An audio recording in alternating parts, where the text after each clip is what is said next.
Morning, South Africa. I hope you're well. Quickly stopped at home after dropping the kids off, and I saw there's some crumbs here, and I knew what video it was time to make. Because after I dropped the kids off, me and my wife were super hungry, and we stopped. And the only thing you do this time in the morning, or one of the things you do as a South African, stop at a garage and you get a garage pie.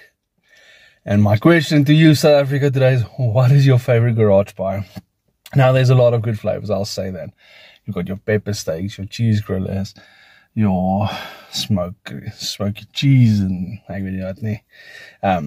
but this last couple of months, a fresh sausage roll, a Pieman's fresh sausage roll.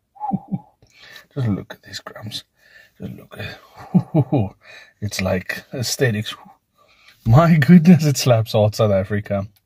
Yo, South Africa, speak to me. What's your favorite garage pie when it's fresh? Talk to me. I'll be honest, I'm not a steak and kidney person. It's not me. But yeah, I like a sausage roll, man. South Africa.